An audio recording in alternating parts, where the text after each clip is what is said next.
You fear an ordinary life, while I only fear an ordinary death. Meanwhile, the respective members of Duran Duran were sitting in their houses on their comfy couches or in their plush recliners, and they were enjoying the fruits of their success and enjoying their golden years because they were hit makers back in the 1980s and they had so many great songs and they just wanted to enjoy some good old-fashioned wrestling. They loved wrestling back in the 80s, back when wrestling was king, when WTBS and USA Network were going head to head to head. The thing is, though, is whether they were watching on their television set or whether they were watching on a media device with a router absolutely at peak performance. So if they were watching it on Max, they could witness one hell of a goddamn go-home show for AEW All in Texas. But of course, they got to the first segment and they started screaming at their television set at these respective women saying, why would you not cry for yesterday? There's an ordinary world, and somehow you must find. As you make your way through this ordinary world, somehow you must fight to survive. I'm John Renton with my review of AEW Dynamite from the Curtis Culver Center in Garland, Texas. And the last time they were there for a show in Garland, Texas, they had just over 3,000 people. They had about the same amount of people for this. The building holds between 6,800 and 8,500. I will say the crowd that was there, pretty goddamn massive as far as noise. They did what they could. They did what they could to really bring up the energy and everything. And it's certainly going to be an exciting weekend for whether you just like AEW, whether you like WWE and AEW. If you're like me, and I know I'm like me, and if I wasn't like me, who the fuck else would I be? It's going to be one hell of a goddamn weekend. Also, my all-in predictions will be coming up right after this video. Because, yes, Collision is live. They'll add a couple more matches to the pre-show. One that I fear is actually going to become a thing. I really don't want it. But, yeah, let's just jump into it. So, the crowd being very vocal. That was nice. And I will say that Excalibur in one segment just pretty much pissed me the fuck off because I just don't know why they trust him to be serious at any point. So Mercedes comes out in a cowboy hat and tries to talk, and I'm sorry, I can't do it. I can't listen to her. Every time she talks, she sounds faker and faker. Tony is talking backstage. She says, only two things come from Texas, and I am, at least one of them. Well, that was pretty nice. And Tony, she knocks Mercedes for her lack of depth, saying she's as shallow as a kiddie pool. She's not wrong. As far as a character. As a person, I don't know, though. The text scam thing is fucking bullshit. But again, Mercedes is so fake when she talks, and I'm sorry. I just don't buy her whenever she talks. But then the ordinary life, ordinary death line. She says, you will go down as a woman who just couldn't win the big one. This Saturday. And look, botches happened, but Mercedes let it be known that she had messed up, and the crowd just basically tore into her. I mean, I guess you could be used to your pay-per-views being on Sunday, but no, it is on Saturday, and it's kind of smart to start it early in the day so you could have a longer show, but also maybe you could have the star cast festivities. And then Tony basically says, eat shit, bitch, and we get a brief scuffle. And then Tony bathes herself in champagne. That's not a euphemism. Moxley talked. It makes no sense. It has never made any sense. It will never make any sense. And this Moxley run has been absolutely horrific. I was there for the genesis of it. I could feel it calling in the air tonight as it gets sucked into the dome lights. Oh, Lord. I was there at WrestleDream 2024. It's been fucking terrible since. Brody King and Bandito took on Proto Shida. That is the Proto Star Kyle Fletcher and Takeshita.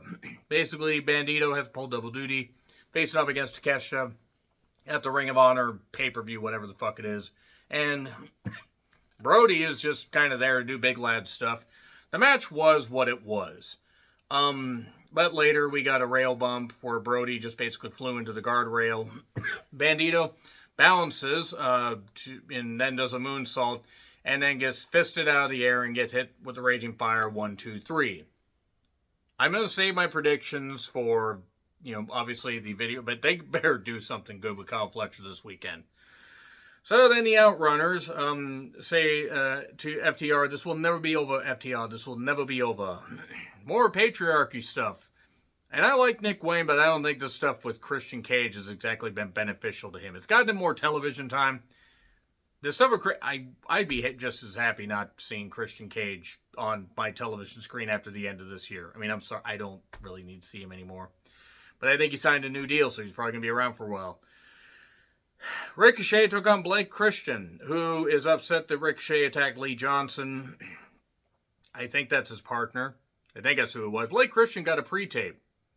Further proving that I don't think Tony Khan knows how to format a show, because why is this guy talking? Okay, bald chance at Ricochet.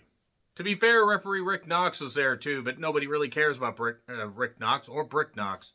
They probably want to hit him with a sack full of bricks. A sack full of bricks would be a better goddamn referee than he is. This went through a break. Why? They are trying to feature Ricochet. Why? Nothing against Blake, but he should have lost in about 3 minutes. Did I just hear myself say 3 minutes? The Gates of Agony show up because they want to associate with Ricochet because he's had such a string of success so far. And Ricochet wins. It was what it was. MJF with the hurts. Then apparently Jet Speed wrote on a dry erase board, hey, I beat you on Collision. So let's, so then we'll beat you on Saturday or whatever the fuck I fucking care. Whatever, at least we didn't have to hear Bailey talk. But we then have an Omega Okada package where Okada vows to kill Kenny Omega. Bit much there, Mr. Bitch. So Mark Briscoe and MJF had their talkie talk. I'm going to say right now that MJF got it at the end, but it was typical and not all that great in the beginning. And I like MJF, and he's a hell of a talker, but it's just the same old song and dance. Mark Briscoe was very fired up, and when I could understand him, he made some good points. He was going to give him a country-size ass whooping, and that he is proud to be a working man that has worked hard for every bit of money he's gotten. And I see through you, Max. You're see-through. That's why nobody never going to believe you. MJF then puts over Jay Briscoe because Mark thought he was going to knock his brother. But no. He is going to go down as one of the best. He's watching up in heaven. But I know he must be looking down from heaven and seeing what you become, a joke. And I think I'm not saying Mark Briscoe wouldn't have been okay with it. He would have understood it's wrestling, but I think even MJF probably would have said, no, we're not doing that. I'll twist that around. And he did. Of course, he did say about the wreck and everything, chicken, it shouldn't have been me, it should have been you. And that led to a brawl. Then the Hurts show up, and then Jet Speed attacks them. And I guess Lashley and Shelton's suits didn't alert them to the fact they were being attacked. MVP took more bumps than I thought, but he didn't let go of his cane because he just can't part with it. And then the patriarchy showed up to pick up the scraps. Such a... Oh, God. I would have taken Shayna Wayne over, friggin', Bailey and a few others in this because she was towering over most of them. And I like Shayna. I like Shayna. Very, very nice woman. Nick, what a fucking talent. But this is just messy. They're just throwing a bunch of people in there. And that's because we're getting a 3-way match at All In Texas. But they took a knee to Lashley. They took a chair to Lashley's knee. The Hurt Syndicate better retain here. Because it would be stupid to take the titles off of them now. I know they won them in February, but you need to actually build up teams that can take them from them, and I'm worried about that one.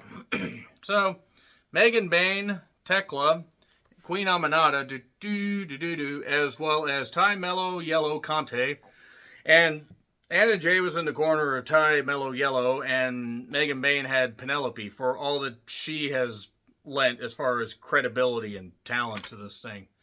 Bless Penelope, I don't think she's a bad person, but she is what she is in the ring, and she's never going to be anything more.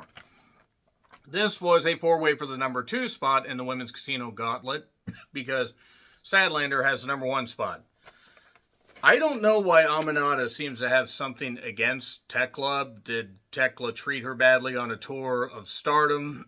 Is Tekla a racist? I don't believe Tekla's a racist. Is Aminata just upset because Tekla was getting featured more and she had to put her, like, I'm not necessarily certain. Are they just really good at working people? Because it seems like Aminata was really pissed at her from the very beginning. When she needs a lot more refining than Tekla. I'm just saying. If the roles were reversed, I'd say the same thing. Aminata nearly crashed on the goddamn floor doing a dive. Take it easy. Please take it easy, as the Eagle said. Megan even did a dive at one point. And then Tekla did the spider walk, which is hot? Yeah, hot, I believe is the best way to say it. And then Ford and Anna get in a very, very bad hockey fight. Anna's better than that. And then we get a lariat, and then we get a power bomb on Aminata 1, 2, 3. It was what it was. It was a typical four-way. I'm just kind of sick of three-ways, four-ways, and all these multiple-person matches in both the promotions I watch.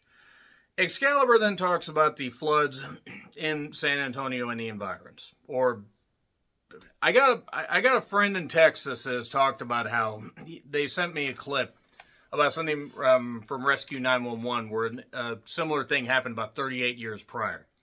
And it is terrible that these children and other people were caught in these floods and everything, and nobody seems to want to accept the fact that when you deny resources and you vote for the wrong fucking people and you do stupid shit and then you have dumb leadership that wants to do anything except look in the fucking mirror and realize that they are part of the goddamn problem, including Hot Wheels, a.k.a. Greg Abbott, where I wish that goddamn tree had finished it off. And I would say that to him, because what the fuck's he gonna do? He can't stand up to me. Couldn't do a goddamn thing. The whole point is that I hope that the victims, the victims' families, they can find some kind of closure, and we need to do what we can to, GoFundMes or Red Cross or whatever it is. Excalibur could have done any number of those, and no, he didn't. He stumbled over his shit, and maybe he was nervous doing this stuff. Then don't have this fucking goddamn masked goof talk about this stuff. Look for legit GoFundMes. Lance Archer put one up. And other native Texans are doing stuff like that. So let's do what we can to help, the good people of Texas. And there are a lot of good goddamn people of Texas. These kids did not fucking deserve that. They were just there for camp to have a fun summer. And this terrible tragedy happened. And it's just really, really fucking sad that the resources weren't there to save these children that were innocent fucking victims. But yeah, Excalibur could have done a lot better, but that would require him to actually be, intelligent. So anyway, let's get back to the particulars of this review. So Tekla and Aminata are just fighting again, and does anybody know if there's legit heat between these two? Because I'm starting to wonder. So Mark Briscoe said, I got him to say something, and then he rambled for a few seconds. I don't know what he said. He was fired up. I was fired up after watching this next match, Samoa Joe versus Wheeler Yuta. I don't care that Joe dominated about 80% of this goddamn match. The fact that Wheeler Yuta was able to even put a little bit of a dent in Samoa Joe, who could eat Wheeler Yuta alive, that is embarrassing. This should have been 90 seconds. You could have had a flurry by Yuta, and then Joe hits that Uranagi out of the corner. He hits the Muscle Buster. He gets the choke, and that's it. Because then you wouldn't have had a fucking overrun, and you wouldn't be giving Wheeler Yuta, who does not deserve, is not worthy of any of this main event stuff, any of this semi-main event stuff, any of this television, time that he has gotten. Him, Garcia, and various others are never going to be any better than they are. Tony Khan needs to just pull back on this or pull his head out of his ass and realize, guess what? Some of these people aren't going to work. Imagine Hobbs, various others, people that actually could contribute properly had gotten that kind of attention. No, that'd make too much sense. Why is Gabe Kidd here? Mariah May made the smart decision to leave because of Gabe Kidd, who wants to defend freaking alleged pests. I say alleged, just covering my ass here. Joe won. By the way, there were get a haircut chants at Yuta. Let's just make it like the Raven head shaving in TNA. Yeah, you know what one I'm talking about. Be less painful than watching Wheeler Yuta wrestle or hearing him fucking talk. New Japan Dojo, apparently, the U.S. Dojo is apparently not financially well off.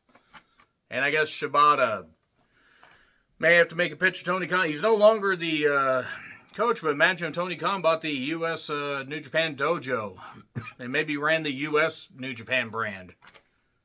Maybe put Shibata in charge of it. Put somebody in charge of that because, good God, their shows are just... I remember when I was excited for a U.S. New Japan brand. Heard about that from one of my friends. So if that's not actually the case or I misunderstood, please let me know. So, Ospreay and the Ops, Hobbs and Shibata, and Hangman took on Mox, Claudio, and the Bucks. Referee Rick Knox, so nothing got enforced because Rick Knox is a fucking idiot and deserves to be called a fucking idiot by every fan in every building until he runs out crying, assuming that that old goddamn husk of a human being is capable of producing any liquid. So anyway, Shibata got choked out. Mox and crew were going to try to, sack everybody, if you know what I mean. Suddenly Swerve appears on the screen with a goddamn payloader, piece of equipment and smashes a goddamn limo like he's Stone Cold Steve Austin, destroying the DX bus or throwing Triple H from a goddamn limo, which he actually wasn't in, and it made no sense. Now, I like Swerve, but whatever, it's fine. He destroys the limo, then the Bucks go out there, why me, why? Oh wait, I'm sorry, Sid actually drew money in wrestling. And yeah, so that's it. That's really what we're fucking on. I'm excited to see what they do for All In, but their television is really starting to piss me off because they can't control themselves. Khan needs to understand he can't book, and he needs to get people that can actually book. He's made so many bad decisions as far as contracts, as far as people he wants to push, that any of the positives are negated by so many, self-inflicted wounds. That being said, let's see what happens all in Texas. Let me know your thoughts in the comments. Like, share, subscribe, Twitter, Letterboxd, Blue Sky handles in the description. I'm John Rentlin, and until we meet again, happy trails to you.